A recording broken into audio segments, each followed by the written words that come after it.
Hey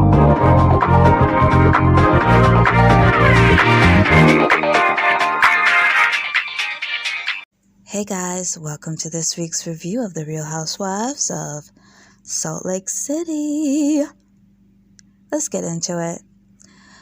Now, Heather and Whitney, listen, I was getting a bit sick of their whole Lisa's a terrible person act. It was giving off a little bit, of obsessed, right? I felt like they were over exaggerating. I was like, what are they talking about? Okay, fine. Lisa can be a bit snobby. Okay, Lisa can be a bit fake. Sure. But what did she really do to you guys that you hate her so much? It was annoying. Like when they met with Mary, right? And we know that Mary and Lisa had their moment. And it was like, they can't even hide the smirks on their faces. I'm sorry, they can't. They take glee in Lisa falling out with people. They want her to fall out with everybody, right? So I guess that would somehow validate the hate that they feel for her or something.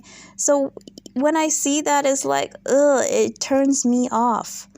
However, by the end of this episode, I kind of maybe see what they are talking about with Lisa. Maybe I've seen it before and I didn't want to fully admit it because I liked Lisa. But by the end of this episode, it's like, oh my gosh, Lisa, really?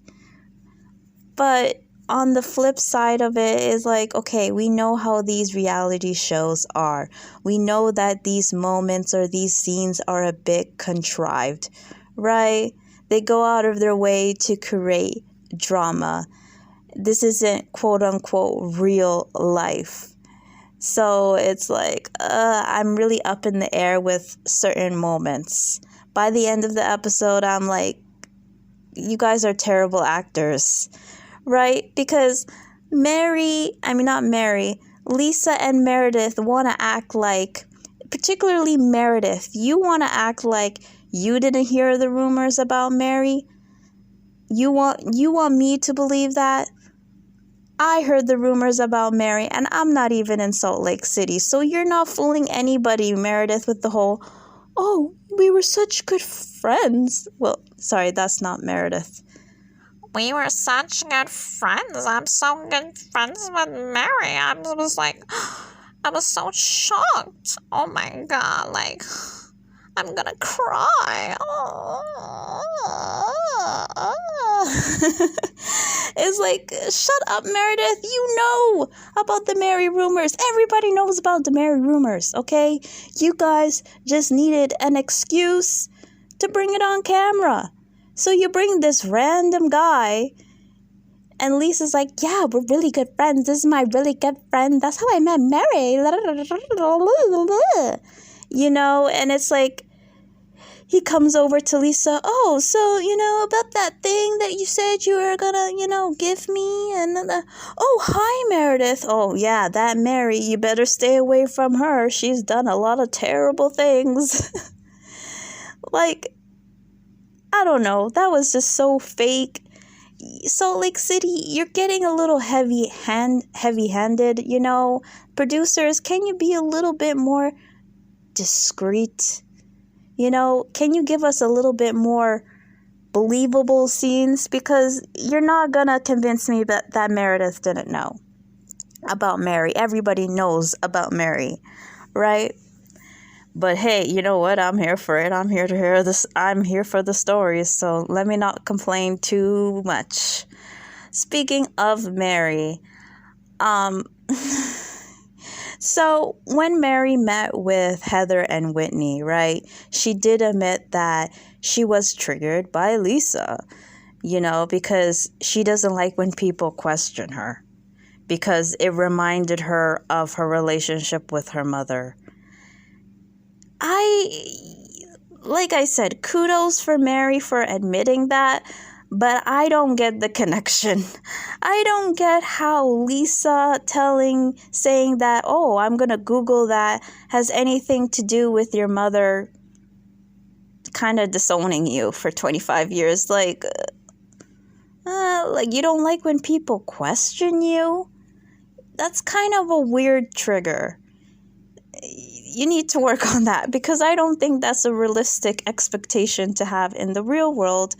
But Mary doesn't live in the real world, because she is a leader of a church/cult where people call her God.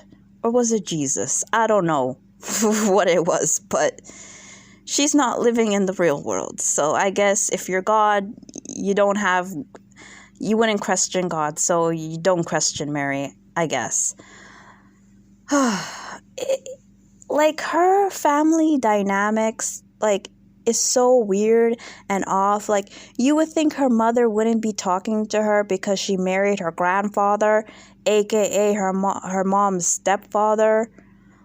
You would think that would be the reason, but no. The reason is because Mary got all the money, and now Mary is the leader of the church, and the mom wanted all the money from, the grandmother, and the mom wanted to take over as the leader of the church. Like, that's just really, really messed up, and just not too much to say about that. That's just really messed up. Let's move on, okay?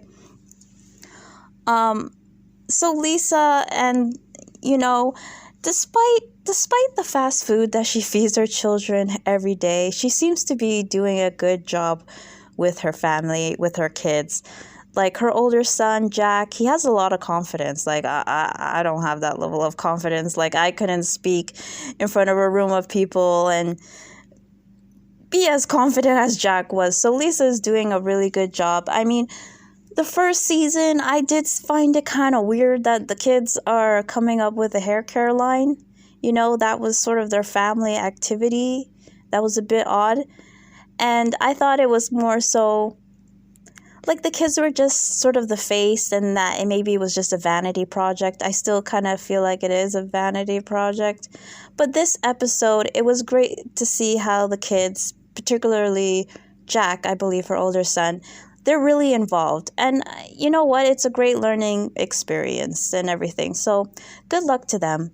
And good job, Lisa, with raising your children, despite you being a bit messy and feeding your kids fast food every day. Okay.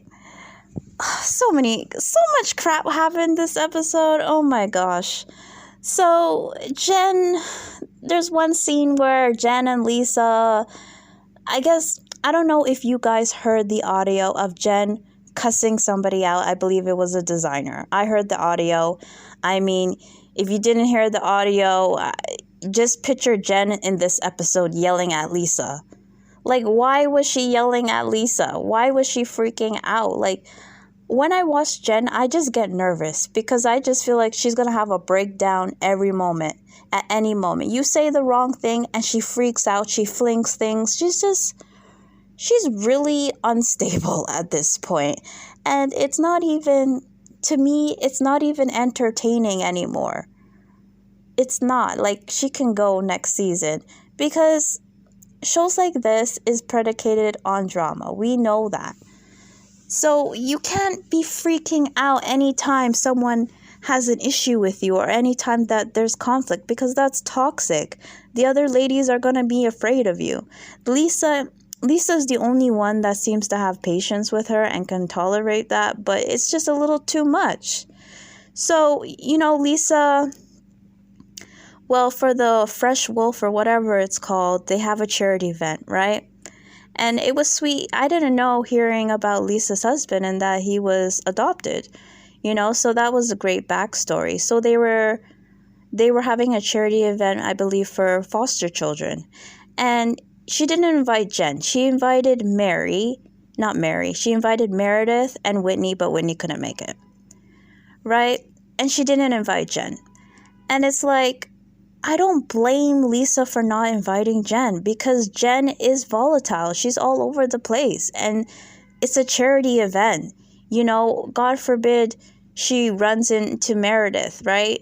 And her and Meredith have words, and Jen starts screaming and yelling and making a scene. Like, that's embarrassing. She wouldn't want that for her children. It's not even like her own event. It's for her children, right? Like, and then Meredith is going to be there. So I can understand why Lisa didn't invite her. it is what it is. Now, could Lisa have told her, like, look, I'm having this event, but I'm not going to invite you because Meredith is going to be there and I don't want any mess? She could have said that, but Jen would have freaked out. Jen would have started yelling at her and make a big deal out of it. So, oh well. Oh well. So also in that moment when Lisa was talking to Jen about the leaked audio of Jen yelling at her stylist or whatever, right? She says that Whitney sent that designer her product, right? I guess Whitney has a makeup line or whatever the hell she has. And how, Lisa was kind of saying how Whitney's shady and da-da-da. Basically, the game that Whitney and Heather are trying to play on Lisa is playing on Whitney and Heather. And to be honest, at this point, I wouldn't be surprised if Lisa bought Whitney's product and sent it to the designer to create mess. I wouldn't be surprised at that. Or maybe the designer bought Whitney's product to kind of go with Jen and to say, oh yeah, your cast members support me. They send me free products, or maybe Whitney did send that designer that product, right? Because I don't really think Whitney likes Jen that much anyways, right? Jen did threaten to drown her, so who cares? Really and truly, Jen is a jerk. No offense, sorry. So, I'm not really invested in that. But was Lisa being messy for bringing that up to Jen? Yes, but at the same time, I mean, it's their job and it did happen and it was all in the blog, so you have to expect her to bring it up. So Jen shouldn't get too upset about that. Sorry. So, sorry, this review is all over the damn place. I'm sorry, guys. I'm trying to think, what else happened this episode? Well, I did talk about, Meredith finding out about Mary and how Mary's sketchy, like she didn't know. Everybody knows. They just needed an excuse to bring it up. And like I said, I'm interested to see how the story unfolds. Yes. This is what I forgot. Whitney and her father. Watching Whitney talk to her brother about her, their father, it reminds me of Mia and her mother, right? Mia's mother as well struggled with addiction, right? But it seems like Mia's mother is in a bit of a better place than Whitney's father. But they remind me of each other because, I don't know, if you have a parent or someone in your life, right, and you go on these reality shows and you talk about their addiction, right, and you talk about how you speak on all the ways they let you down. You basically speak on all of their dirt. If someone is recovering, it's difficult because people can be really judgmental. The audience can be really harsh. And I don't think it does sobriety any favors, right? And I think it was the reunion, Whitney was saying that her father was upset with her because she essentially aired all his dirty laundry, right? And he didn't like that. So I guess he stopped talking to her for a while.